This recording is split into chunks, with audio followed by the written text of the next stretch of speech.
Well, you can't talk about the 4th of July in Rhode Island without talking about Bristol. I mean, this is better than Christmas for them. And at the heart of the holiday is the historic parade, which stepped off this morning for the 240th time.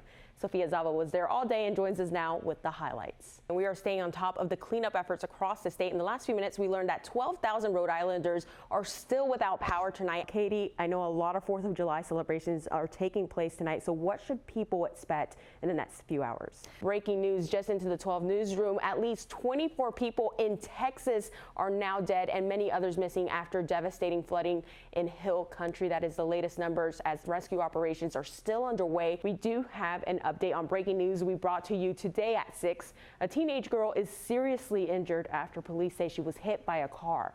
It happened on the New Bedford-Fairhaven Bridge this evening. No word tonight on a cause. Massachusetts State Police are investigating. Meanwhile, in Woonsocket, a car crashed into the City Star convenience store at the corner of Winter and North Main Street. This was around 5:30 this evening. The Woonsocket police chief tells us a woman in her late 60s likely suffered a medical emergency. However, she is expected to be okay. The perfect weather to celebrate the 4th of July. I'm just glad we're not dealing with any more of those storms. Yeah, no more storms, and luckily that gives crews time to clean everything up now. Exactly. I feel sick thinking about eating that much food. Don't invite that guy to the cookout. I'm just going to eat all the hot dogs, right? Yeah.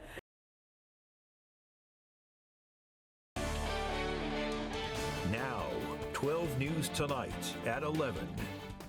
Well, after a very nice 4th of July today, how's the rest of the weekend looking? All the details coming up. We'll be working throughout the night and throughout the day tomorrow until the last customer is restored. More than 24 hours after yesterday's storms, thousands of Rhode Islanders are still in the dark. The latest on the efforts to restore power as cleanup continues. Plus, President Donald Trump signing his signature spending bill into law this Independence Day. A closer look at the measure as the nation's capital celebrated the holiday. But we begin tonight with your first forecast. A gorgeous, beautiful sunset tonight to end your holiday after last night's intense storms. Many cities and towns are still cleaning up the mess today. We'll take a closer look at that damage across the state in just a minute. Thank you so much for joining us on this 4th of July. I'm Alex Torres-Perez. Joining us now, meteorologist Katie McNeil. Been tracking a lot in the last 24 hours. I was busy here in the Weather Center, but luckily much quieter today. Unfortunately, though, as we've been mentioning, that cleanup is still continuing. A lot of power outages across the area, but crews can safely navigate all that with no weather issues for the rest of the weekend. Let's take a look outside right now. It's your live cam in Lincoln here, where again conditions quiet for the rest of the evening. It was nice for any fireworks displays that we saw a little bit earlier here around 9 o'clock. Newport, Coventry were tonight's, as well as South Kingstown. And as we continue on here, it's going to start to get a little bit cooler across the board already in northern Rhode Island in the lower 60s, 63 in Smithfield. Out towards Providence, just a little bit warmer, 69 degrees. Similar down towards the coast as well. We're at 68 in Newport and Narragansett. Live radar quiet now. We're not tracking any precipitation through the remainder of the weekend. Next chance won't be until Tuesday, so some quiet weather continuing. For the rest of the night tonight, clear skies and those comfortable conditions, a little bit cooler temperatures with lows settling in the upper 50s. Coming up in just a few minutes, we'll be taking a much closer look at the breakdown for the rest of the weekend. Thank you, Katie. And we are staying on top of the cleanup efforts across the state. In the last few minutes, we learned that 12,000 Rhode Islanders are still without power tonight after powerful thunderstorms and wind made their way through southern New England last night. East Providence is one of the areas that was hit hard by this storm. That's where we find Lauren Brill with the latest updates from Rhode Island Energy. Well, Rhode Island Energy crews will be working throughout the night. They expect a majority of people's power will be restored by tomorrow evening. Now, they've also been working to resolve the problems we've been seeing with that power outage map. It was pretty scary, actually, because the whole house kind of shook. After a wild storm ripped through southern New England Thursday night, people are still cleaning up. We spoke with East Providence residents. Many spent most of their 4th of July waiting for the lights to come back on. It's been very, very difficult.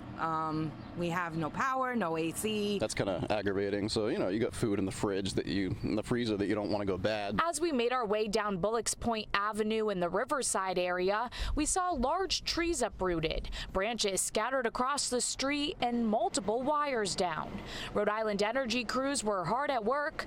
Meanwhile, residents were left frustrated. Some say it was hard to get answers from the company and their systems weren't working properly. They said they sent out a text, but I haven't gotten any text. My wife hasn't gotten any text. They said they sent out an email. We've gotten nothing.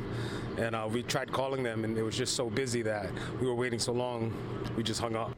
I'm told Rhode Island Energy's outage map has been offline repeatedly since the storm, and when it did work, it was not fully accurate. I asked Rhode Island Energy President Greg Cornett about what caused the problems. I don't know that at this point. What I know is that it went out during the storm, and whether it was overloading because of the number of outages that we had or something else. We're working with GE to get, which is the vendor that supplies this product, to get to the bottom of what caused it. Cornett says first, the focus is on restoring people's power. They've brought in nearly 100 extra external crews and have 50 tree trimming services working to clear the debris and urging people to be careful of downed wires. Now, those at Rhode Island Energy tell me that those text alerts and the customer service line are running smoothly again. They'll also be posting updates on social media. That's where you'll find the most up-to-date information. In East Providence, Lauren Brill, 12 News. Thank you, Lauren. Now here's a look at more of the damage in Providence. A viewer sent us these images of a large tree that fell on top of a vehicle at Roger Williams Park last night. And this time we're working to find out if anybody was injured here. In East Providence, a tree toppled over, weighing down some wires on Fort Street. This isn't far from Pierce Field. Meantime, in the Riverside section of the city, another viewer sent us these images of a large branch on top of vehicles yesterday, even smashing someone's windshield. It's still unclear if anyone was hurt. The town of Barrington also saw plenty of damage. Our cameras capturing several trees uprooted and snapped in half from the intense wind. Another tree on County Road uprooted and landed on top of a home. We actually spoke to a man who says a tree he lovingly called Fred fell down and just missed falling on top of his house. Amazingly, Fred fell in two different areas, and as you can see, came right up to our house without doing any damage. And another piece of it fell right behind our garage, again, missing the garage as well. So a lot of tree came down, but somehow it avoided doing any significant damage for us. The city of Fall River was also hit pretty hard in last night's severe weather. On Bank Street, debris was in the street after a facade of a building partially collapsed, and an auto shop had to be forced to close after bricks fell in front of the entrance. As cleanup around the city continues, one man recalls the moment a large branch just nearly missed him as he went to double check that his car windows were rolled up. I came down the stairs and I got about here when I started to hear the cracking. So I've really never encountered weather like that. We've been in New England our whole lives, and I've never seen it that heavy of wind and rain in that short amount of time. It was like it just came out of nowhere.